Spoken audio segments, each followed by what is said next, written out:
अस्सलाम वालेकुम नाज़रीन, सोहराब बरकत आपसे मुखातिब है। ये हमारा नया प्लेटफॉर्म है। सोहराब बरकत आप सबको खुशामदीद। हमारी पहली वीडियो है।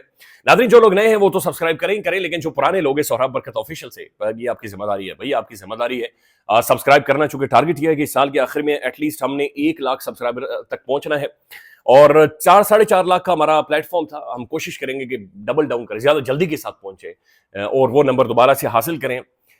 बड़ी लंबी मेहनत होती है इन सारी चीजों के ऊपर, लेकिन खैर थोड़ी सी फ्रस्ट्रेशन आपके लिए, थोड़ी सी मेरे लिए, लेकिन शायद चीजें इसी तरह से होती हैं, जिंदगी ऐसे ही आगे बढ़ती है और इससे कोई फर्क नहीं पड़ता।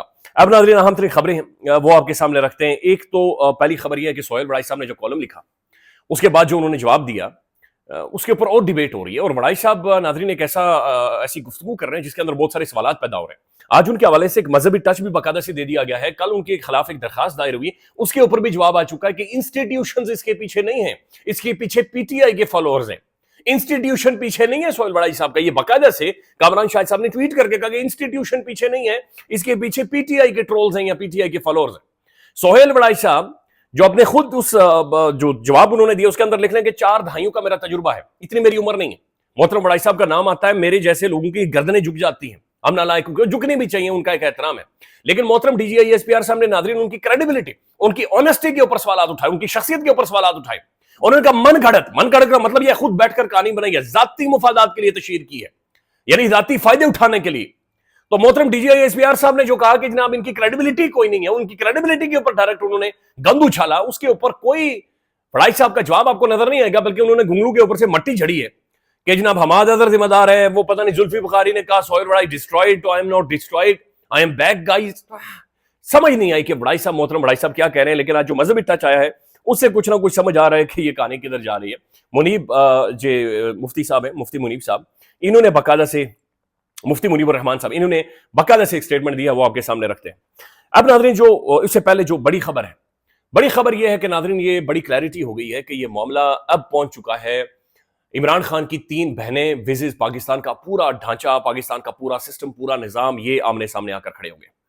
पूरा निजाम, यानी इमरान खान के साथ पहले टकराव तो था, अभी तक है, लेकिन वो जेल के अंदर मौजूद है। तो अब जो कन्फ्रंटेशन नजर आ रही है, एक बड़े वाज़ेह ऑब्वियस कन्फ्रंटेशन है बिटवीन इमरान अहमद खान नियादी और उनकी 3 बहनें एक तरफ है, और दूसरी तरफ पूरा निजाम, पूरा ढांचा, पूरा मीडिया, पूरे प्लांटेड जर्नलिस्ट, साफी, पॉलिटिकल पार्टीज, ये सब आकर एक तरफ खड़ी होगी।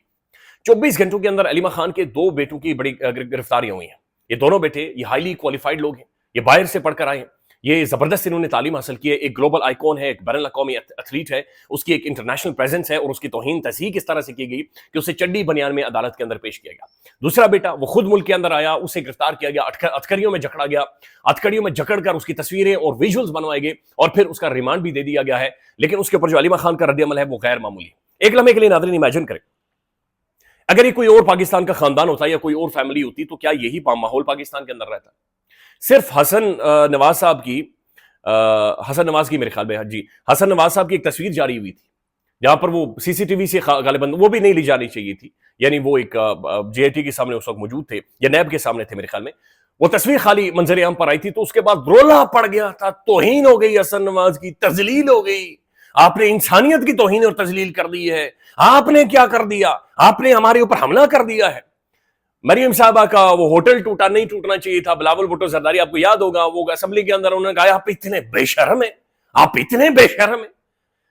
ये आज हाल देखे ना, बिल्कुल खामोशी है, सन्नाटा है, एक मुजरिमाना खामोशी है। और ये बात आपने याद रखनी है कि ये जिस तरीके से चीजें आगे बढ़ रही हैं, वो तो चीजें हो भी रही हैं, कल मेरी बारी होगी, परसों आपकी, नसों किसी और, जिस तरीके से सारे मामला चलाए जा रहे हैं।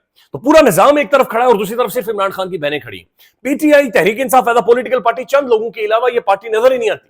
भाई आपकी पूरी एक सूबे के अंदर गवर्नमेंट है, एक पाकिस्तान के स्ट्रेटेजिकली सबसे इंपॉर्टेंट 3 सूबे के अंदर, वहां पर आपकी हुकूमत है, वहां पर पाकिस्तान की जो अगली पॉलिसी बननी है 10-12 सालों की, वहां की मदनियात के ऊपर, वहां के मिनरल्स के ऊपर बननी है। लिहाजा आप सबसे ज्यादा इंपॉर्टेंट 3 पाकिस्तान का सूबा है, लेकिन वहां की गवर्नमेंट, वहां के मोहतरम गंडापुर साहब, वहां की पीटीआई की जो लीडरशिप है, इधर मरकज की जो लीडरशिप है, आपको कोई वो टाई कोट, लंबे लंबी वेस्ट कोटे और एनके, वो कोई रोला, यानी टस से मशीनें नहीं हो रही। यानी इनसे ठीक तो शेर अफजल मरवत है, कम से कम सामने आकर मुखालफत करता है, भाई खड़े होकर कहता है कि मैं अलीमा खान को ठीक नहीं समझता, ये एस्टेब्लिशमेंट की और उनके बेटों को नाम लेकर मुखातिब होते रहे। चले कम से कम वो बेहतर है कि सामने आकर दुश्मनी तो कर रहा है।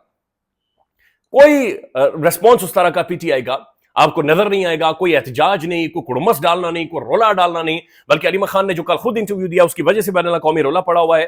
بی بی سی ابھی اسے لگاتار رپورٹ کر رہا ہے اور ساری چیزوں کو بیان کر رہا ہے. اب ناظرین چند ایک چیزیں میں صرف آپ کے سامنے رکھنا چاہ رہا ہوں، اور یہ آپ دیکھیے گا کہ یہاں پر کتنی بڑی ایک زیادتی ہو رہی ہے، لیکن اس کے اوپر کوئی بول نہیں رہا. جس طریقے سے عمران خان صاحب کی بہنوں کی توہین اور تذلیل ہو رہی ہے، یہ آغا شیخ سرور صاحب ہے، یہ آج انسداد دہشت گردی کی عدالت کے اندر موجود تھے. انہوں نے ٹویٹ کیا ہے، میں ان کی کمنٹری بھی آپ کو سنواؤں گا. یہ کہتے ہیں کہ انسداد دہشت گردی عدالت میں آج ایک ناخوشگوار واقعہ پیش آیا جب علیمہ خان، نورین خانم صاحبہ اور ڈاکٹر عظما صاحبہ شیر شاہ سے ملاقات کے لیے آگے بڑھی تو تفتیشی افسر اشرف ہیں نورین خانم کا ہاتھ پکڑ کر پیچھے کیا، ہاتھ پکڑ کر پیچھے کیا اور کہا کہ آپ ملاقات نہیں کر سکتی، ہمیں حکم ہے. یہ رویہ نہ صرف اب یہ میں چاہ رہا ہوں کہ ان کی کمنٹری آپ سن لیں کہ وہ کیا فرما رہے ہیں. کہ شیر شاہ کو پیش کر دیا گیا ہے، لیکن ایک ماں کو لیکن اپنے بیٹے سے ملنے کی اجازت نہیں دی جا رہی. پولیس کس طرح سے ان کو ہٹا رہی ہے آپ یہ ملاحظہ کر سکتے ہیں کہ وہ بتا رہے ہیں کہ بھئی ہمیں ملنے دیا جائے. یہ سامنے آپ دیکھیں گے تو شیر شاہ بیٹھا ہوا ہے لیکن ان کو نہیں ملنے دیا جا رہا. تو خان کی ناظرین بہنوں کو ہاتھوں سے پکڑ کر پیچھے دھکیلا جا رہا ہے کہ آپ مل نہیں سکتے، اپنے بیٹے سے آپ بات نہیں کر سکتے. یہ وہ خاندان ہے ناظرین. شوکت خانم کا آج نعرے بھی لگے ہیں کہ جناب شوکت خانم کی اولاد زندہ باد، اور واقعتاً زندہ باد. تگڑے ٹکرے ہیں، یہ ٹھیک کھڑے ہوئے ہیں، اصول کے اوپر ناظرین کھڑے ہیں. آپ یقین مانیں کہ دنیا جو دیکھ رہی ہے پاکستان کی طرف، آج وہ اس خاندان کی طرف دیکھ رہی ہے. جس طریقے سے یہ کھڑے ہیں، ریزسٹ کر رہے ہیں، مزاحمت کر رہے ہیں اتنے مشکل ترین وقت میں. علیمہ خان نے ناظرین جب ان کے دوسرے بیٹے کو بھی باقاعدہ سے ان کا ریمانڈ دے دیا گیا تو علیمہ خان نے باہر آ کر گفتگو کی. سوال یہ تھا کیا ڈر لگ رہا ہے، کیا خوف آ رہا ہے؟ تو سن لیں جواب، یہ سن لیں. آپ کے بیٹے کو 5 دن کا ریمانڈ دے دیا گیا. انسانوں سے، ظالموں سے بھی ڈر لگتا. ہم عمران خان حقیقی آزادی کے لیے کھڑے، ہم ان کے ساتھ کھڑے ہیں. تو اگر ان کا خیال ہے کہ ہمیں ڈرانے کے لیے ہمارے بچوں کو اٹھا رہے ہیں تو ہمیں لوگوں کی علیمہ خان نے کیٹاگورکلی کہا کہ جناب ہم کوئی نہیں ڈر رہے، ہم کوئی خوف میں نہیں. اگر یہ ہمارے بچوں کو اٹھا رہے ہیں تو بے شک اٹھاتے رہے. ہم جناب عمران خان کا پیغام باہر پہنچاتے رہیں گے اور ہم حقیقی آزادی کے لیے کھڑے رہیں گے اور یہاں پر موجود ہیں. اس کے بعد جو ڈاکٹر عظما صاحبہ، عمران خان صاحب کی بہن، انہوں نے کھڑے ہو کر وہاں پر کہا کہ ایک ٹائم آئے گا کہ آپ سب کو ہم سے معافی مانگنی پڑے گی. اور سب سے مراد انہوں نے سب کا نام لیا، پولیس، جوڈیشری اور باقی بھی سب کا انہوں نے نام لیا کہ آپ سب کو ہم سے معافی مانگنی پڑے گی. علیمہ خان نے پھر بتایا کہ مجھے بتایا گیا ہے کہ اس کے بعد مجھے گرفتار کرنا ہے. میرے تو پہلے ہی وارنٹ گرفتاری نکل چکے ہیں، گرفتار کر لیں، اس سے ان کے اپنے اوپر پریشر پڑے گا. یہاں احتجاج کرنا جرم ہو گیا ہے. پرامن احتجاج پر دہشت گردی کی FIRs کاٹی جاتی ہیں. مجرموں کو جنہوں نے جیل میں ہونا چاہیے تھا ان کو حکمران پاکستان کے اندر بنا دیا ہے. پھر ناظرین وہ گفتگو کر رہی تھی تو وہاں پر نعرے لگے کہ شوکت خانم کی اولاد زندہ باد. لیکن پھر پیچھے سے ایک گاڑی گزری ہے، اس کی طرف علیمہ خان صاحبہ نے اشارہ کیا اور کہا کہ یہ شیر شاہ کو لے کر جا رہی ہیں. سن لیں.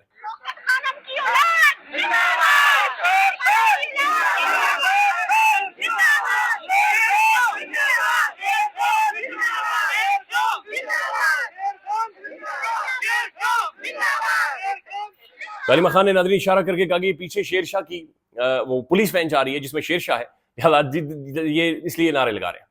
عمران خان کے جو علیمہ خان صاحبہ کے ناظرین دونوں بچے ہیں، ان کا پولیٹکس کے اندر کوئی رول نہیں ہے، کوئی انپٹ نہیں ہے. ایک کا تو خیر اسٹیبلش ہو چکا ہے کہ وہ 9 مئی والے دن یہاں پر موجود نہیں تھا، لیکن پھر بھی کہا جا رہا ہے کہ کوئی USB موجود ہے، اس کے اندر تقریر موجود ہے. انہوں نے گفتگو کی، پولیس کی گاڑی چلائی ہے، پولیس پر حملہ کیا، اداروں پر حملہ کیا، املاک کو نقصان پہنچایا، کسی کو جان سے مارنے کی دھمکی دی ہے. دس از ہاؤ یہ سب کچھ کہا جا رہا ہے اور یہ پروسیکیوٹ بھی کیا جائے گا اور یہ چیزیں آگے بڑھیں گی. یہ ایسے ہوتا نہیں ہے، بلکہ وہ آج محترم خالد جمیل صاحب جو بڑے پرومیننٹ پاکستان کے جرنلسٹ ہیں، ان کا جو معاملہ تھا، مقدمہ تھا، ڈسچارج ہو گیا ہے. اس میں وہ جب جا رہے تھے عدالت کے اندر، انہیں پیش کیا جا رہا تھا تو انہوں نے کہا کہ چلی ہے رسم کی کوئی سر اٹھا کر نہ چلے. کیا زبردست بات انہوں نے کی اور بات بالکل درست ہے. انہوں نے کہا چلی ہے رسم کی کوئی سر اٹھا کر نہ چلے. اور کہا میں گھر کے اندر موجود تھا تو مجھے پتا چل گیا تھا، یعنی میں نے کیمروں سے دیکھ لیا تھا کہ میں مہمان بننے والا ہوں، چونکہ سول کپڑوں میں اور پولیس میں لوگ وہاں پر موجود تھے. پھر وہ کہتے جس سیل کے اندر مجھے جا کر رکھا گیا وہاں پر پینے کے لیے پانی نہیں تھا، وہاں پر واش روم کے اندر پانی نہیں تھا. 15 بندے ایک ہی جگہ پر بند کیے گئے تھے. تو بدترین ہیومن رائٹ وائلیشن ہے جو کہ پاکستان کے اندر کی جا رہی ہیں. تو یہ ناظرین صورتحال ہے علیمہ خان صاحبہ کے حوالے سے. بہرحال BBC سے رپورٹ کر رہا ہے. ایک بڑی انٹرسٹنگ کمنٹ کیا ہے محترمہ جو سروت ولیم صاحبہ ہیں، بڑی پرومیننٹ جرنلسٹ ہیں، انہوں نے ویلاگ کیا ہے. اس کے اندر وہ یہ کہہ رہی ہیں کہ جو یہ علیمہ خان کے دونوں بیٹے گرفتار کیے گئے ہیں، یہ اس لیے گرفتار کیے گئے ہیں کہ ایک तासुर या फिर एक पैगाम देना मकसूद है कि अगर इमरान खान की दोनों बच्चे यानी कासिम और सुलेमान भी पाकिस्तान के अंदर आते हैं, उन्हें भी अरेस्ट कर लिया जाएगा, उन्हें भी गिरफ्तार कर लिया जाएगा। यहां पर नाज़रीन एक बड़ा इंटरेस्टिंग तज्जिया है, ये कैच है, बड़ा इंटरेस्टिंग कैच 2020 है। बहुत सारे लोगों का ये तज्जिया है कि जब भी इमरान खान की जो पावर कॉरिडोर्स हैं उनके दरमियान कोई डिस्कशन या बातचीत या कोई रास्ता निकलने की तरफ पेशरफ्त होती है या चीजें बेहतरी की तरफ जा रही होती हैं, तो तब पंजाब की गवर्नमेंट कोई ना कोई ऐसे इकदाम करती है कि इस मामले को डीरेल किया जाए या और खराब किया जाए। जिसकी मिसाल माजी में यह भी दी जाती है कि जब भी मामला आगे बढ़ते थे तो इमरान खान के जमान पार्क वाले घर के ऊपर एक अटैक या हमला या इनिशिएट कर दिया जाता था, एक छापा इनिशिएट कर दिया जाता था। अब जो ही इमरान खान की जमानतें हुई हैं सुप्रीम कोर्ट से, एक पॉजिटिव परसेप्शन जरूर बनी, जुडिशरी को भी समझ, यानी लोगों ने एक दफा फिर से खुशियां मनाई ना, एक दफा फिर से एक पॉजिटिव इंप्रेशन पाकिस्तान की अदालतों के हवाले से कम कहीं ना कहीं पर एक इमेज बना कि यार ये अदालतें कुछ ना कुछ फैसला दे सकती हैं। फौरी तौर पर उसके 24 घंटों के अंदर अंदर 2 बड़ी प्रोमिनेंट मेजर गिरफ्तारियां डालकर और फिर ऐसे ऑप्टिक्स क्रिएट करके ये पैगाम दिया गया कि नहीं नहीं नहीं नहीं भाई, हम बिल्कुल उधर ही खड़े हैं। तो ये एक बहरहाल तजिया मौजूद है कि शायद ये बाकायदा सोच समझ कर इस सारी चीज को खराब किया जा रहा है। अब नाज़रीन, सोहेल बड़ाई साहब ने जो कॉलम लिखा, उस कॉलम के ऊपर जनाब मुफ्ती मुनीबुर रहमान साहब ने जवाब दिया है। मुफ्ती साहब कौन होते हैं, यानी इसके ऊपर जवाब देने वाली समझ से बाहर है, जवाब नहीं देने वाले बल्कि इसके ऊपर अपनी तरफ से रियायती नंबर मांगने वाले। तो मुफ्ती साहब ने बाकायदा लेटर हेड के ऊपर पूरा कॉलम लिखा है, जनाब सोहेल बड़ाइच की इब्तला। अच्छा, उसके बाद उन्होंने खैर बहुत सारी नाज़री बातें लिखी हैं और जो अल्फाज हैं मुझसे खैर वो अदा भी नहीं होंगे, तो लिहाजा मैं आपको हंसने का मौका नहीं दूंगा क्योंकि जैसे जैसे मैं अल्फाज अदा करूंगा। लेकिन आखिर में उन्होंने लिखा है ये सारी कहानी सामने रखने के बाद, लेकिन मेरी ये दरखास्त होगी कि सोहेल बड़ाई साहब को रियायती नंबर देने चाहिए, हम सब ने मिलकर आगे बढ़ना है। तो सोहेल बड़ाई साहब के रियायती नंबर्स के लिए मुफ्ती मुनीबुर रहमान साहब तो कह रहे हैं, सर जी रियायती नंबर्स पाकिस्तान के अंदर साफियों की खालें उधेड़ दी गई, खालें उधेड़ दी गई, कोई नहीं बोला, किसी ने रियायती नंबर नहीं मांगे, किसी को टस से मस नहीं हुई, कोई नहीं चीखा। ख्याल रखिएगा, अल्लाह हाफिज।